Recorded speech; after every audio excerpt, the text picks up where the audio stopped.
Totosany 2 Janoary 2024 teo amin'ny braon'ny DRAE sy ny FDA ary ny tranoben'ny tatsaha-mpamokatra regionaly Iorombe eto Iosy ny fanolorana tamin'ny fomba ofisialy ireo anampamokarana sy fitaovam-pamokarana avy amin'ny ministeran'ny fambolena sy ny fiompiana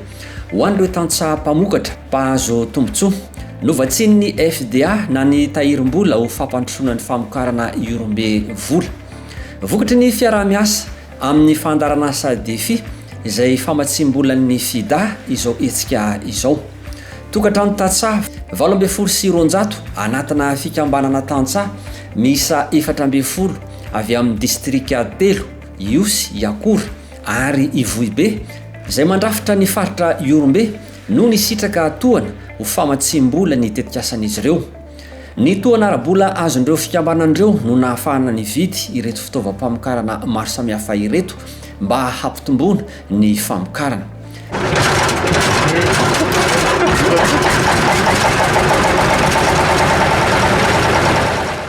Tena fambolena aloha dia kasaka dia mamboly vary namboly hay teo aloha fa sy lavorany le fambolenay no fitaovana sy nisy zany a sariry ny asanay teo taloha dia sy nahafapo anay zany sy tratra ny tanjona tratrarinay 5 tonnes eo ny azonay tamin'ny fikambanana tamin'ny teo tamin'ny taon-dasa tamin'izay dia mety 2 zay angamba ro tratranay am'izao fitaovana azonay zany dia motoculture moa zany avy complet remorque charrue hersa fanosahana zany complet satria ay manana filaran-tany eo amin'ny 10 hectare eo ny fikambanana azo atoko satria toraka fanendrika amborona ny materiel azo ndanorana misy dia matoky sy mino afa tanterakinay daholo reo tany vilaran-taninay reo. Taorian'ny fampiarana ny teknika fambolem-bary-papri hatramin'ny taona 2024 ka nazahoan'ireo vondron'ny tatsaha vokatra tsara hatrany amin'ny 3,30 tonna isaky ny hektara dia nahazo tohana avy tamin'ny fandarana asa defi toy ny masom-boly vary voamarina sy noatsaraina X 265 milanja 10 tonna ihany koa ireo vondron'ny tantsaha fiaraha-miasa tamin'ny vondron'ny tantsaha-mpamokatra masom-boly na ny krama moa ity hetsika ity. Tamin'ny 2024 zay nanomboka ny fikambana zatra amin'izao 2024 zao tena tonga amin'ny fotoana ilana azy dia masom-boly satria avy ny orana zay zao mikendry vokatra roa heny amin'ny volanay taloha tokony ho avy roa heny amin'ny taona ty satria be ny rosakorana misaotra besaka ny fitondram-panjakana na amin'ny anay ty zavatra rehetra masom-boly ty fa voakarakara zahay ao amin'ny commune amin'ny fokotany amelonanay ny zanaka manjafinay. Tanjona ny anatrarana ny velaran'ny fasivy dia ny fahavitatena ara-tsakafo napetraky ny filoham-pirenena. Raha tsy hivina dia efa nanomboka tany amin'ny volana novambra tany no nanao nyity fizarana hanampamokarana ity ny ao amin'ny ministera fambolena sy fiompiana zany tamin'ny alalan'ny tetikasa purpa dia mitohy hatrany zany fizarana hanampamokarana zany ny faritra Iorombe manokana moa zany raha ny tetikasa purpa dia masom-boly vary andrano no zaraina ary rehefa natambatra zany ny mpahazo tombontsoa tamin'ny tetikasa purpa ny avy amin'ny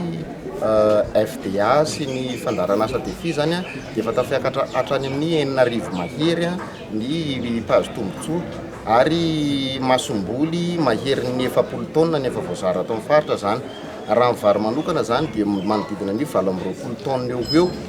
izay eritreretina fa tody hatrany amina velaran-tany mahery ny 1,000 hektara izay raha ohatra ka hoe atao kajikajy tsotsotra. Ny aty amin'ny faritra atsimo zany amin'ity lotsakorana aty dia tena mahavelo-panantenana mihitsy satria ary amin'izao fotoana zao dia tena mbola fotoana ny lotsakorana tsara tonga ara-potoana ny masom-boly izay atolotra ny fanjakana ho tratra zany ny tanjona dia fanatrarana ny fahavitatena ara-tsakafo amin'ny alalan'ny paikady maromaro sy amin'ny alalan'ireo fitaovana ara-bola sy fiarahamonina maro ao anatin'ny izay ministera zay. Mijery akaiky ny ezaka fanohanana ny tantsaha ny fitondram-panjakana. Ka izao hetsika ataony fitondram-panjakana izao fanohanana ny tantsaha zao zany dia tena zava-dehibe tokoa ho an'ny faritra Iorombe manokana satria tena hoe ny ao amin'ny famaliana ilay tena filana voalohany filana fototra ho an'ny vahoaka atao anatin'ny faritra Iorombe zay tantsa misy 10 izany vahoaka atao anatin'ny faritra Iorombe zany dia isaorana sy akasitrahana ny fitondram-panjakana zay mijery manokana ity faritra ity amin'izay lafin'izay zay fanatanterahana raha teo ilay vina fitondram-panjakana velorano fasilya ny fahavitantena ara-tsakafo tena ao anatin' izany fanatanterahana izany velorano zany tokoa zao fanohanana ny tatsaha zao ary miampy ny atao hoe toetany na ny rotsakora ny toetrandro amin'ity taona ity zay tonga ary amin'ny fotoana ilana azy tokoa zany zao fanosea tosika izao dia iraritsika fa tena ho tanteraka izay vina zay atao anatin'ny faritra Iorombe amin'ity taona 2024. Antenaina ny fiakaran'ny voakabary ho avy roeny amin'ity taona ity aty amin'ny faritra Iorombe.